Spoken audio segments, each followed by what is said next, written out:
got that call that I was moving over to the Jordan brand. One of the best days of my life. Defending his home turf with all his passion. A three for the win. He did it! He did it! You know, I was running on the court thinking, I said, should I give it to him? No, I said, I got to. This is my house. Raising his game to new heights. LeBron knew it'll be too. As you guys were having fun, did it feel like some of the best basketball you ever been a part of? We have a connection. It's like we look at each other at times and we say, you ready? I'm ready. Let's turn it on. There he goes! And always investing time in others. That's my true passion. You know, I like to say that's my heartbeat. Dwyane Wade, leaving his everlasting mark on the NBA.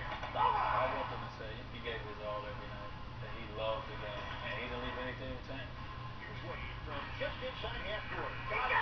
Dwyane Wade did it! Makes the impossible probable.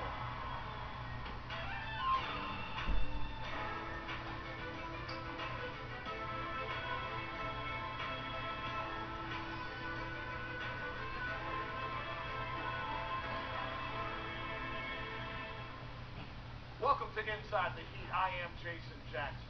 He is the face of the Miami Heat franchise. He is the pulse of the team. He is one of the greatest in the NBA today, and he is entrenched in his community. He is Dwyane Wade. On this very special episode, Dwyane invites us to sit down with him in his house, a place that has been electrified by many of his career-defining moments. There usually is not much of an off-season for this Miami Heat sensation. Before the 2009-2010 season kicked off, Dwyane Wade shared with us what his eventful summer was all about. Dwyane, thank you so much for joining us here at Center Court. It is your house, so we thank you for allowing us some time here. Let's go to the summer of 2009.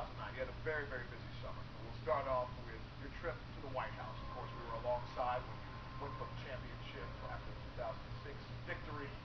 But going back with Alonzo to spend some time with President Obama, how was that trip? I mean, anytime you get to go to the White House, it's special. And got an opportunity to go in, and for my first time meeting the president, he was just as cool as you think he is. You know, came in the room, made everybody in the room felt like home. You know, anytime I've had an opportunity to be around our president and him referring to me as D. Wade, it's kind of surreal. I'm like, you know, this is cool. You also, this summer, teamed up with Alonzo for the week-long cruise. You know, outside of basketball, you know, at the end of the day, that's my true passion. You know, I like to say that's my heartbeat. It's the things I do for in the community, things I do for others. And having an opportunity to team up with Alonzo was special for me. But, you know, I just wanted to really, you know, make my presence felt with him, you know, in his community because he's a guy that I've looked up to, you know, who tries to go back into the community and change it. And that's the same thing I want to do. You know, I want to make sure that I leave the world a better place. And the Summer Groove is a great opportunity for us to do it. We get to let our voices be heard for what we need to do for the next generation. That was July of 2009. Very next month in August, your other heartbeat, or one of the many that you have, Marquette University, inducted you into the Hall of Fame. A lot of people have to wait a period of time in their lives, but you're not even 30 yet, and they're ready to recognize the greatness that you bestowed upon that university when you were there playing basketball. How was that experience? It was amazing. It was amazing. You know, like you said, I'm not even 30 yet. And, you know, one day you get to look back at all the things you accomplished. You know, I couldn't have written this thing. I couldn't have write it any better way than it's going for me. So I enjoyed it. I enjoyed going back, you know, seeing my old teammates, my old coaches, and giving them that they do, that they just for me being here. Your homecoming back to the Midwest would not be complete without a trip to your high school, which we know you love as well. Richards High School was kind enough not only to retire your number, but to name the court after you. So people will know where it all began. Yeah. I see the smile on your face. You obviously enjoyed that ceremony as well. I did. I enjoyed it. You know, of course, I call this my house. That's probably one of my first houses. That was like the first house. That was my first house. Starter home. Yeah, it was the starter home. But, you know, it's special. You know, it's a place that is the same. It's always connected to me. And I just remember them giving me my start. So I always try to make sure that I show them my appreciation. We don't want people to think that your entire summer was about handshaking and waving and right, not at all. Nice plaques. You worked all summer. What was it about this summer that you said, you know what, I'm going back to work? Last year, I think I showed I was durable. You know, I worked very hard over that last summer to get prepared for the Olympics and to come into the season, and I had a great individual season. So this year I went back and I said I want to make sure that I'm even more durable, that I'm able to take what's going to come at me, you know, this season. The Michael Jordan connection moved from Chicago into business of sales of shoes and clothes this year. Now Converse, they did a nice job. Now, they made you the logo. They took the star out, made it your whole body. What was key in the transition from Converse to the Jumpman logo with the Jordan brand? Well, Converse, they gave me my first opportunity, my first start. I always hold a special place in my heart. But for me, it was time.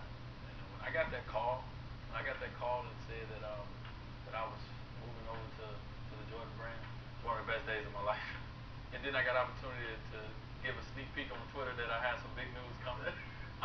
It was amazing, and just now having a relationship with my role model, somebody that I look at now as a mentor in Jordan. It's just been great, and I know what they expect from me with the brand, and I just want to continue to try to be who I was before I got to the brand because that's the reason they wanted me over it. Walk us through the design process to get to the first MJ Wade shoe.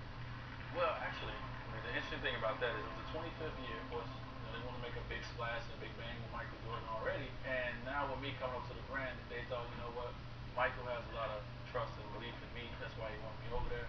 They thought this would be a great opportunity for us to team up with this shoe. So when they presented me with the concept, I mean, my arms and my eyes was open. You know, to have an opportunity to say this is Michael Jordan and D Wade shoe, you know, combined together. It's kind of like continuing the legacy that I grew up watching on WGN in Chicago night after night. And the only thing next to me is to do a commercial with Jordan.